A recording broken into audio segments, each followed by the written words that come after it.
Oui. Bonjour et bienvenue du côté de Rachi, une émission présentée par Géraldine Roux et les invités de l'Institut universitaire européen Rachi. Pour cette toute première émission, je tiens chaleureusement à remercier Thème Radio, Eric et Barbara de nous accueillir. Alors que se passe-t-il du côté de Rachi ? Aujourd'hui, nous allons poser la question à Rouba Almana, enseignante d'arabe littéral au collège Albert Camus, au lycée Marie de Champagne et à l'Institut Rachi, et interprète à la Cour d'appel de Reims. Rouba Almana, bonjour. Bonjour, merci de me recevoir.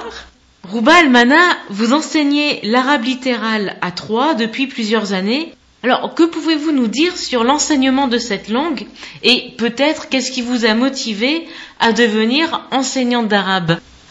Tout d'abord, Géraldine, je dois préciser que la langue arabe, c'est une partie de mon identité. Oui. Donc, c'est très important pour moi de transmettre ce que je porte en moi. De plus, il se trouve qu'enseigner, c'est une vocation pour moi. Quand j'étais à l'université de Damas, j'ai fait un master de littérature et grammaire arabe, ce qui m'a permis d'approfondir toute la richesse de cette langue et découvrir les grands auteurs. C'est peut-être anecdotique, mais à cette période-là, j'ai rencontré 2 étudiants américains qui souhaitaient apprendre l'arabe. Vous avez fait toutes vos études à Damas ? À l'université, oui. D'accord. Le master, oui. Ils souhaitaient apprendre la langue arabe. Alors, je leur ai proposé de leur donner des cours, et ça a été vraiment une révélation pour moi. J'ai pris connaissance que j'étais motivée pour transmettre ce savoir. Et au passage, quand j'étais petite, j'ai fréquenté l'école américaine. Et alors cette fois-ci à Damas ou à Beyrouth ? Non, quand j'étais petite, à Damas, vraiment en primaire. Oui. Et le fait d'être bilingue, ça m'a aidé aussi à assurer mes cours, de parler avec des gens qui n'ont jamais appris l'arabe avant ou parlé. Et donc c'est ce que vous faites aussi en France ? En France. Depuis de nombreuses années maintenant. Voilà, 2001. Depuis 2001. Et à l'Institut Rachi, donc vous enseignez à l'Institut Rachi depuis 3 ans. Depuis plusieurs années, depuis 3 ans effectivement. Peut-être une question aussi tout à fait naïve, mais pourquoi enseigner l'arabe à l'Institut Rachi ? Déjà, c'est très cool d'enseigner l'arabe à l'Institut Rachi. J'aime le cadre, j'aime l'endroit, les salles, c'est chaleureux, c'est cosy. Après, c'est vrai que la réputation de l'Institut Rachi est grâce aussi à la recommandation de professeurs de langue. Je t'ai rencontré, Géraldine, le contact s'est bien passé et je suis toujours là avec beaucoup de plaisir. Après, Rachi, il faut savoir que Rachi, c'est un humaniste.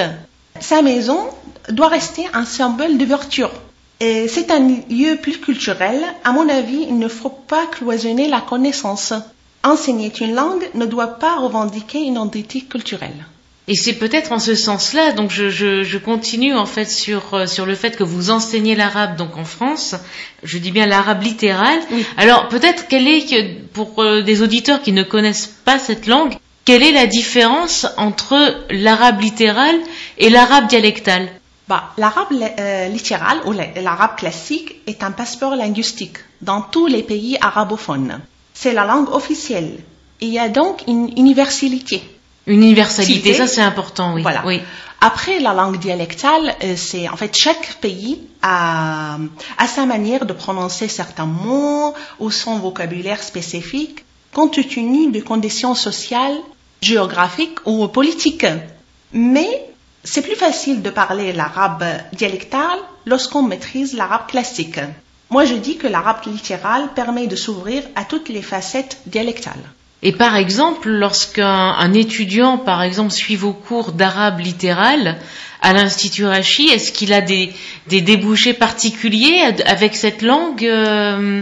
Est-ce que, par exemple, pour trouver un futur travail ou dans un futur emploi, est-ce que... Ça peut l'aider, bien sûr. En fait, on fait 4 niveaux. Après, on commence débutant. Après, il y a les avancées selon aux besoins, en fait, et la nécessité.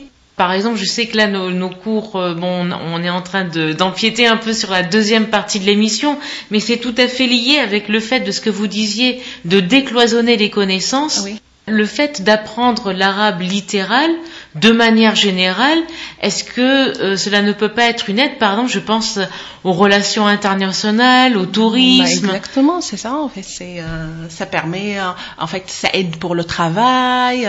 Après, il y a des amoureux de la langue, passionnés de la littérature. En fait, et tu sais, Géraldine, on a une auditrice en niveau 4. Franchement, elle peut être prof d'arabe.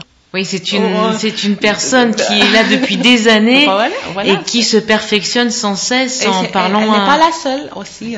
Oui, on a une jeune aussi qu'elle est avancée. Elle veut être traductrice, espagnol, arabe, français, anglais. Alors, je vais vous poser toujours une question très naïve. Là aussi, pour des personnes qui découvriraient cette langue, est-ce que la langue arabe ne serait parlée que par des Arabes? Bien sûr, Géraldine, tous les gens arabes nés dans les pays arabes parlent cette langue. C'est leur langue maternelle. Alors, qu'est-ce qu'on entend par pays arabe, déjà? Le pays arabe, c'est le monde arabe entre... Mais on est bien d'accord, ce n'est pas une ethnie. On est d'accord, c'est pays arabe, c'est-à-dire au sens d'une civilisation arabe. Autant de pays, de langues. Exactement, c'est ça. C'est ça. Oui. Alors, moi, je dis, la langue arabe est pratiquée aussi comme n'importe quelle langue, par toute personne intéressée. Ça veut dire, comme je t'ai dit, les amoureux de la littérature, les passionnés des langues. Tu sais, Géraldine, l'arabe en France est enseigné depuis le XVIe siècle. Je ne sais pas si tu sais, l'INALCO, l'Institut national des langues et civilisations orientales. Elle est plus enseignée dans les études supérieures. Par exemple, à Sciences Po, en France, il y a 50 profs d'arabe. C'est incroyable. Oui. Ah oui, il existe dans les études supérieures. Autre question, et j'arrêterai peut-être au niveau des questions complètement naïves, mais est-ce qu'il faut être musulman pour parler arabe ou pour apprendre l'arabe? Faut-il? Non, car ce n'est pas une affaire de religion. Ça n'a rien à voir. On peut être musulman sans parler arabe, et l'arabe existe bien avant l'islam. Ah bon? Bah oui. La langue arabe existe bien avant l'islam, oui, ah oui, oui. Et donc c'est une langue très ancienne. Bah oui. Par exemple, la richesse de cette langue, par exemple, moi je pense par exemple à la poésie, à la littérature. Bah oui. Est-ce que seuls des musulmans, par exemple, je pense au Moyen-Âge, écrivaient dans cette langue? Bah non, pas du tout. En fait, les poètes, les écrivains existaient bien avant l'islam. L'islam vient après, en fait. Oui, et puis c'est vrai que par exemple, puisqu'on en parle, moi j'ai personnellement travaillé sur des auteurs juifs du Moyen-Âge, et c'est vrai qu'ils écrivaient en langue arabe. Ah oui, et ils écrivaient en langue arabe tout simplement parce que l'arabe était la langue scientifique de l'époque, comme l'est de nos jours l'anglais. Ah oui. Donc des auteurs comme... des philosophes qui juifs quand ils ont écrit en arabe? Oui, bien sûr. Par exemple, Moïse Maïmonide, qui était un des plus grands philosophes juifs du Moyen-Âge, écrivait en arabe. Ah oui. Sa langue maternelle était l'arabe, mais en même temps, il écrivait en arabe parce que c'était la langue officielle voilà. Pour pouvoir être lu et ne pas tomber dans l'oubli ou donc toute sa littérature scientifique et philosophique. Scientifique parce qu'il était médecin également et philosophique, il l'écrivait en arabe.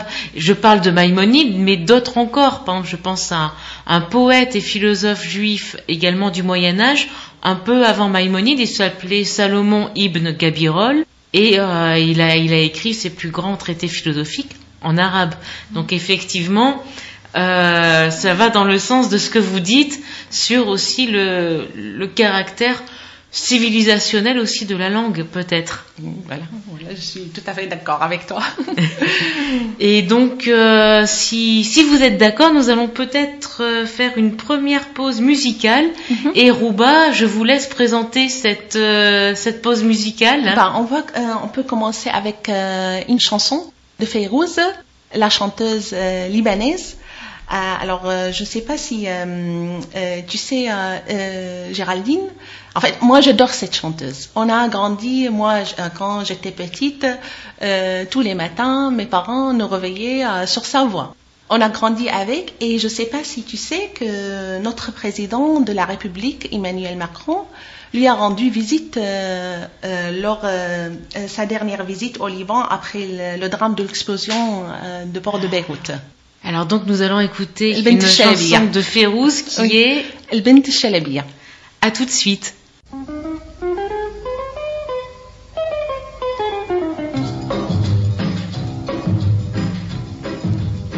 البنت الشلبية عيونها لهية حبك من قلبي يا قلبي انت عينيا حبك من قلبي يا قلبي انت عينيا حد القناطر محبوبي ناطر كسر الخواطر يا ولفي ما هان عليا كسر الخواطر يا ولدي ما هان عليا والطل بتلوح والقلب مجروح وايام عالبال بتعن وتروح وايام عالبال بتعن وتروح تحت الرماني حبي يا حكاني وسمعني غناني يا عيوني وتغزل فيا سمعني غناني يا عيوني وتغزل فيا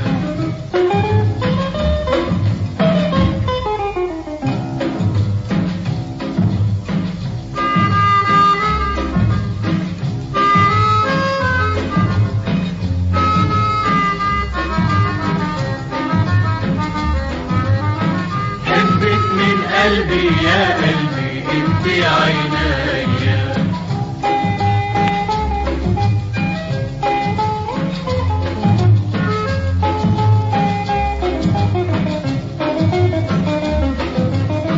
كسر الخواطر يا ولدي ما هان عليا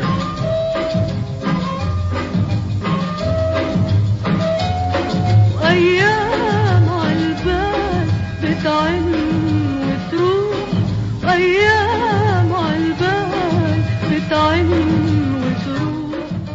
Et nous sommes de retour du côté de Rachid avec pour invité pour ce mois-ci Rouba Almana. Rouba Almana, enseignante d'arabe littéral au collège Albert Camus, au lycée Marie de Champagne et à l'institut universitaire Rachid, et interprète à la cour d'appel de Reims. Pendant la première partie d'émission, avec Rouba Almana, nous avons commencé un peu à débroussailler sur ce qu'est apprendre la langue arabe, l'arabe littéral, aussi bien en France qu'à l'étranger. Et pour cette seconde partie d'émission, nous allons plutôt nous orienter vers les cours proprement à l'Institut Rachid. Et donc, Rouba, vous entamez donc à la rentrée, c'est-à-dire là incessamment sous peu, votre 3e année d'enseignement d'arabe littéral à l'Institut Rachid.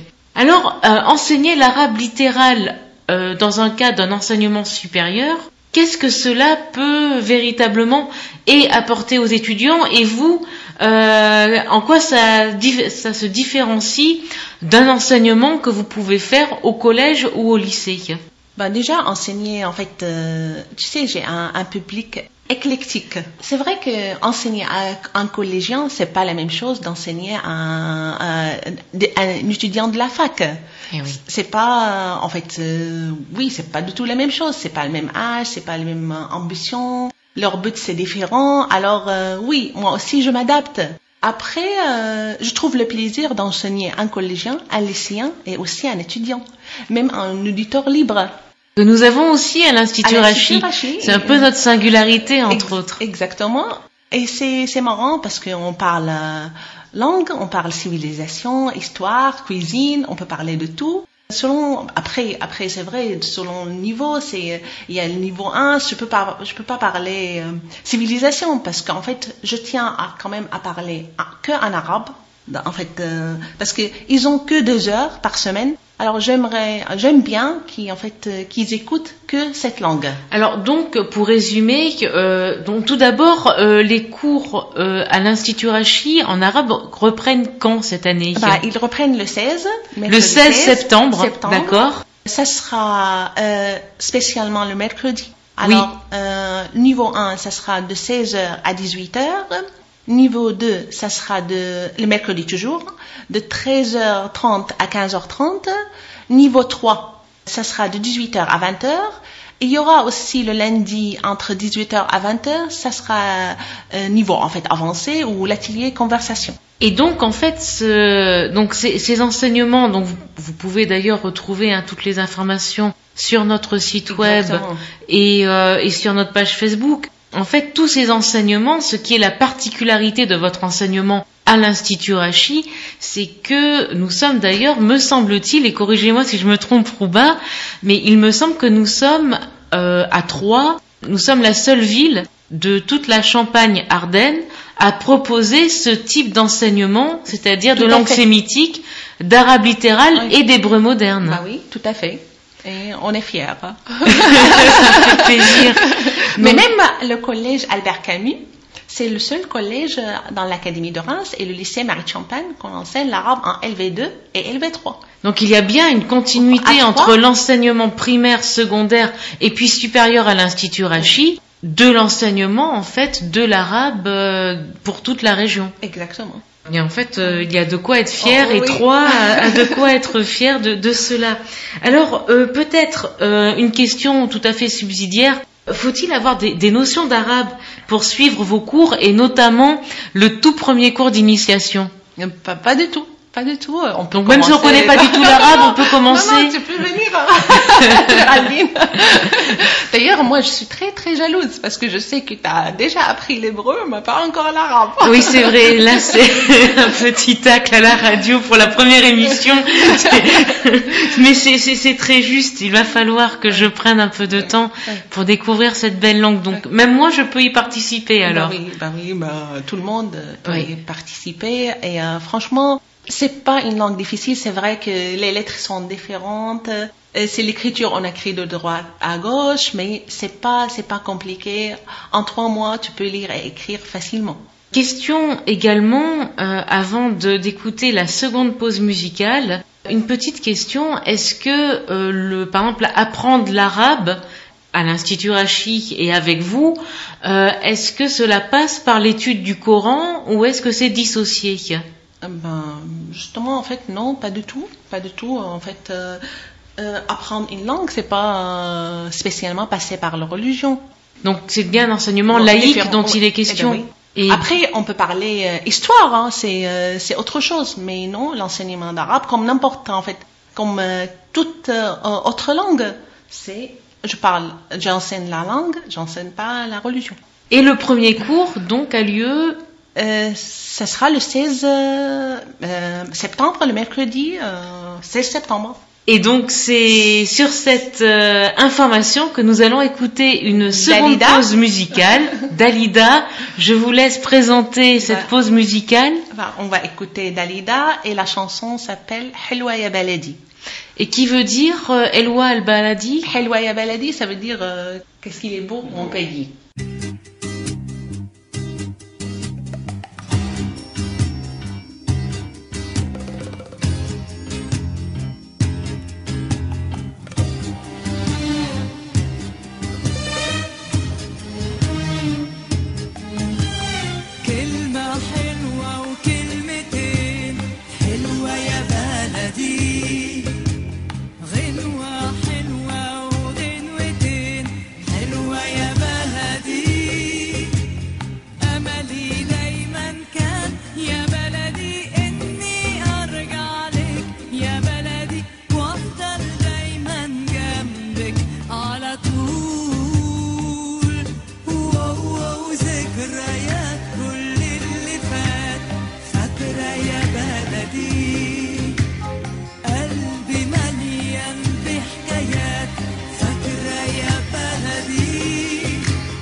nous sommes de retour sur Du côté de Rachid avec pour invité Rouba Almana.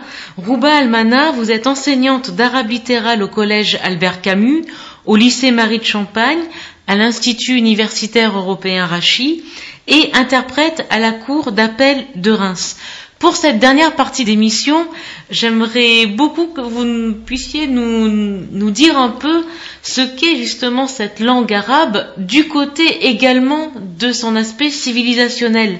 Et qui dit civilisation dit aussi comparaison et lien avec d'autres cultures et d'autres civilisations. Vos cours ont lieu, par exemple, le même jour que les cours d'hébreu moderne dispensés par Michael Charny. Est-ce que vous faites des liens ou des passerelles ou est-ce qu'il serait possible d'envisager des liens et des passerelles entre l'hébreu moderne et l'arabe littéral? Malheureusement, on ne fait pas, mais on devait. En fait, le problème, c'est nos horaires avec Michael ne sont guère compatibles. Alors, tu sais qui vient spécialement de Paris, au niveau horaire, c'est un peu difficile. Et c'est dommage parce que l'arabe et l'hébreu, ce sont toutes les deux des langues sémites. Alors, il y a des ponts linguistiques entre les deux langues, voire même des vocabulaires communs. Et donc, beaucoup d'éléments culturels communs. À mon avis, ça sera une démarche passionnante que nous espérons pouvoir mettre en place prochainement. Moi-même, en fait, j'ai appris l'hébreu quand j'étais à l'université de Damas pendant 4 ans.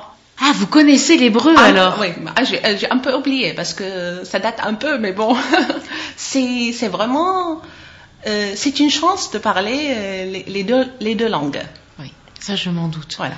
Et d'ailleurs, découvrir une langue, comme on le disait tout à l'heure, c'est aussi découvrir une culture et une civilisation. L'un ne peut pas aller sans l'autre. Est-ce que vous pourriez nous donner quelques exemples d'auteurs de langue arabe ou de livres qui vous ont touché? Ben oui, il y en a plein. Alors, bien sûr, je peux citer parmi tant d'autres. Il y a Nizar Qabbani. C'est un poète contemporain syrien dont la poésie casse l'image traditionnelle de la femme arabe. Ah. Il y a Najib Mahfouz, un écrivain égyptien et intellectuel réputé. Il y a Mahmoud Darwish. Lui, il présente une figure de proue de la poésie palestinienne. Il y a bien sûr Amin Maalouf. Bien sûr. Et en fait, c'est un écrivain franco-libanais. Lui, il a reçu le prix de Goncourt. Et il a été élu à l'Académie française en 2011. Après, n'oublions pas les femmes. Il y a Maïziada, écrivaine, journaliste libanaise. Il y a Nawal Saadawi, peut-être, elle est connue aussi en France. Rada Samman, Ahlam Mustagani. Après, il y a Badr Shakir Sayyab. Lui, il est poète irakien. Il est la référence de la poésie moderne. Et je peux, si vous voulez, vous faire écouter un extrait de sa poésie. Eh bien, écoutez, c'était ma prochaine question. Vous m'enlevez les mots de la bouche. Donc, s'il vous est possible effectivement de nous lire un extrait de sa poésie et peut-être, je ne sais pas s'il est possible de traduire ou au moins de donner le thème général pour ceux qui ne connaissent pas l'arabe, pour entendre la musique de la langue, mais aussi peut-être comprendre le sens de ce qui a été dit. Alors, je vous laisse alors. Alors, elle s'appelle Anshoudat al-Matar. Ça veut dire le chant de la pluie. Aynaki ghabata nakhilin sa'at as-sahar. Aw shurfatani raha yan'a عنهما القمر عيناك حين تبسمان تورق الكروم وترقص الأضواء كالأقمار في نهر يرجه المجذاف وهنا ساعة السحر كأنما تنبض في غوريهما النجوم. Vous avez compris? Pas très bien. Je suis déçue. Bien sûr que non. Alors, je vais essayer de traduire. Tes yeux, deux palmeraies à l'heure d'avant l'aube, ou deux fenêtres dont la lune se serait éloignée. Quand il sourit, voici que poussent les feuilles du verger, et y dansent des lumières comme des lunes sur un fleuve, que la rame agite doucement à l'heure d'avant l'aube, et dans ses profondeurs palpitent des étoiles. C'est un très très beau Poétique. poème. Merci beaucoup Rouba Almana d'avoir accepté notre invitation. C'est la fin de l'émission pour aujourd'hui. Donc merci encore Rouba Almana d'avoir participé à cette toute première émission du côté de Rachi. C'est gentil. Merci à vous, merci de m'accueillir. C'était vraiment avec plaisir. Et avant de nous quitter, quelques nouvelles du côté cette fois de l'Institut Rachi avec ce mois de septembre, la rentrée des cours qui, nouveauté cette année, peuvent être suivis et à l'Institut Rachi et en direct en visioconférence par Zoom. À la rentrée de septembre, les cours proposés par l'Institut Rachi sont lecture talmudique de Lévinas entre exégèse et philosophie, animé par Géraldine Roux le lundi de 18h à 20h, un atelier de discussion en langue arabe également le lundi de 18h à 20h par Rouba Almana, lire la Bible avec Rachi, cours qui commencera la 3e semaine de septembre, donc ce sera le mardi de 17h à 19h, le mercredi est consacré aux cours de langue, hébreu biblique de 10h30 à 12h30 par Michael Charny, ainsi que les cours d'hébreu moderne qu'il dispense le mercredi après-midi, et Rouba Almana, vos cours d'arabe littéral ont lieu également le mercredi après-midi et les inscriptions sont ouvertes. Enfin, à noter dans vos agendas la conférence inaugurale d'Armand Abécassis, professeur émérite de philosophie de l'Université de Bordeaux et président de l'Institut Rachi, en dialogue avec Sandrine Caneri, bibliste orthodoxe, le jeudi 15 octobre à 19h à l'Institut Rachi et en visioconférence. Le thème de ce débat sera le dernier livre d'Armand Abécassis, Jésus avant le Christ, dont nous vous parlerons très prochainement. Vous pourrez retrouver toutes ces informations sur le site web de l'Institut Rachi, www.institut-rachi-3.fr, sur sa page Facebook Institut Rachi 3, par téléphone au 03 10 95 30 07 et tout simplement en venant nous voir aux 2 rue Bruneval à Troyes. À bientôt, portez-vous bien.